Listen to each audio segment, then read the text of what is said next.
told the American people the air was safe to breathe.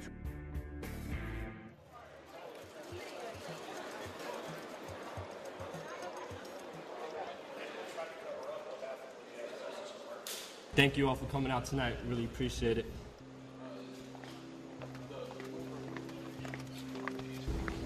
My friends were knowingly lied to on 9/11 about the air quality. Many people who are against the 9/11 truth movement say that we offend the firefighters, offend the first responders, offend the police officers. These people are on our side. They know what's going on. My name is Rockefeller. I'm a 20-year-old college student, and I live in New York City. I've been living here for about 11 years now.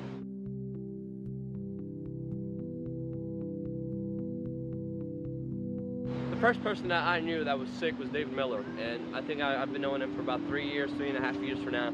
He came down to our events at this church that we used to hold, and you know, he just came down there with his breathing machine, and the guy was just sick. The guy was losing his teeth. Seeing him, that he's literally coughing up blood, like a whole chunks of blood and dirt and filth. It's like wow, man. Like, if this could be done to a national hero, a guy who fought in Iraq, it could be done to everybody. Everybody, please give a huge round of applause for my good friend, David Miller.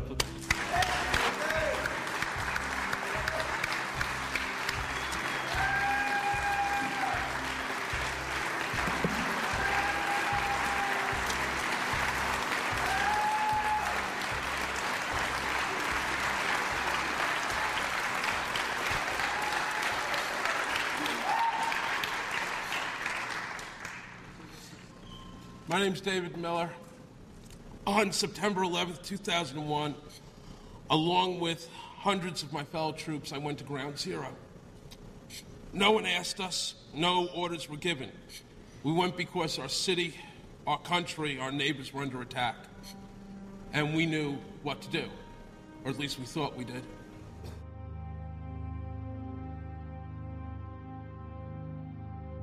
On September 13th, we marched back in groups of 2s and 3s at first, and then dozens until there must have been more than 200 of us, carrying ropes, ladders, tools of every kind, back into the smoke and the poison and rubble, where we reached an intersection with hundreds of civilians cheering us on. Our uniforms were torn and soiled. Our resolve was simple: to stay and dig as long as we had any hope to save anybody. I want to tell you about how sick so many of these brave men and women have become. I want to tell you about how the mayor refused to accept the fact that not dozens, not hundreds, but many thousands of us were contaminated, sickened, and poisoned by the most toxic combinations of building materials in the history of disaster relief. And that for 5 terrible years, he ignored that fact. 5 years of our family members watching us drop dead.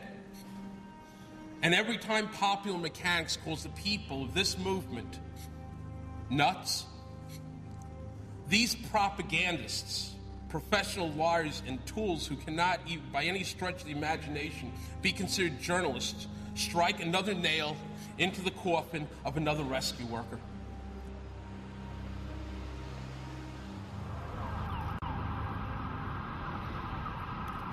We Are Change was started after the 9/11/06 event here in New York City.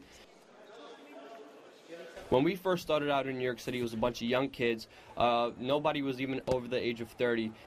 Then we were just brainstorming, what can we do to have the most amount of change?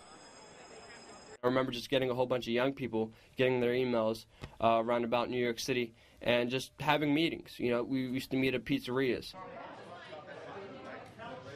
Living in New York City, I've been at Ground Zero hundreds of times, and I remember speaking to many 9/11 victims' family members who lost loved ones on 9/11, and who still to this day have many questions. My name is Manny Badillo. I'm the nephew of Thomas Joseph Scroy. 70% of family members' questions were never answered during the 9/11 Commission report. What if one of our family members were murdered? Would we be okay with 70% of their questions never being answered during any trial? There still has never been a trial for those who have died. There still has been nobody held accountable. I challenge you all to learn about the truth of 9/11. It's time to research on your own. Learn your physics. Learn your history. Free information on 9/11. Information must be withheld from the American public. Hi, my name is Dan Wallace. My father was a firefighter for about 23 years of his life. Loved his job, every second of it. Came down here on 9/11, unfortunately, gave his life. We're down here every Saturday at the World Trade Center Pass Station, you know, trying to get the truth out there. That's what this country's about. Truth. You know, it's America. Freedom of speech. 9/11 was an inside job. All we're asking for is a new investigation. We're not asking, you know, to believe us. All we're asking for is to look at the evidence.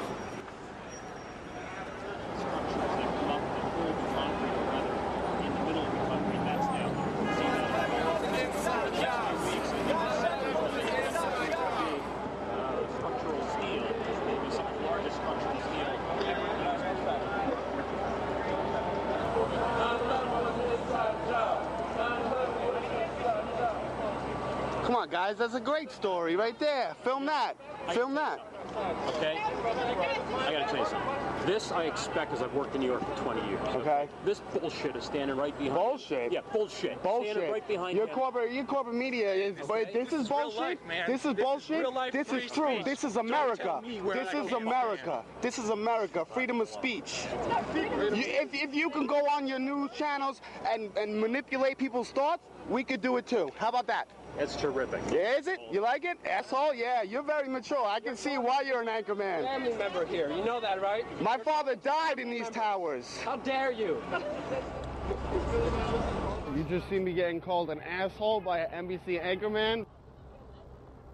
See, this is what the media does. They never talk about the family members. They never talk about the rescue workers. The family members, the rescue workers started this 9/11 truth movement. And people have to understand that it's these people who are affected by 9/11 who we are fighting for.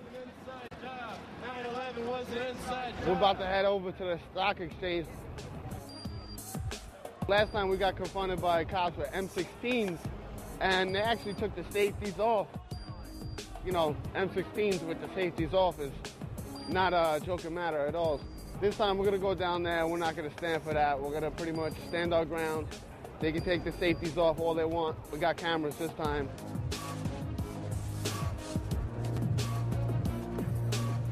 Can't have that batter up over here.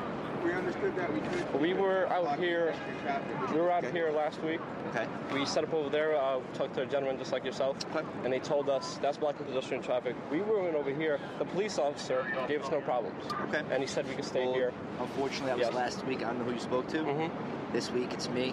Yes. Banners with these type of things on it. Can't have it. What type of things? It's cardboard. I know. There has a hole in it, and it's a cardboard. We're not blocking pedestrian traffic. No, I understand that. I'm saying, the thing is these. Get the camera. Sit up with him. I can record.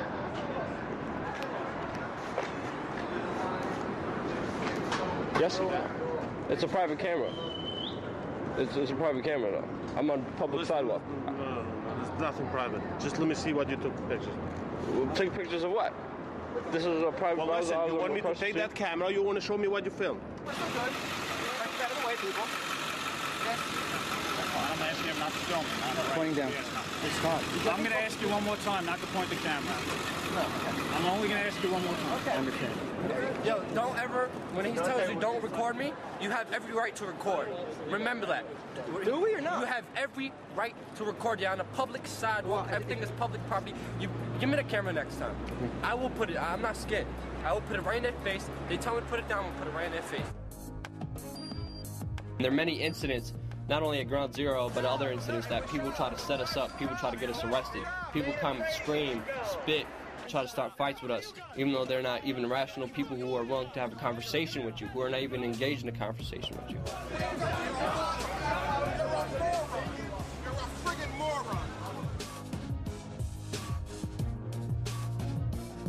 I just wanted to say this. This guy outside actually just told me stop talking about 5 years ago, and I told him I will never stop talking about 5 years ago.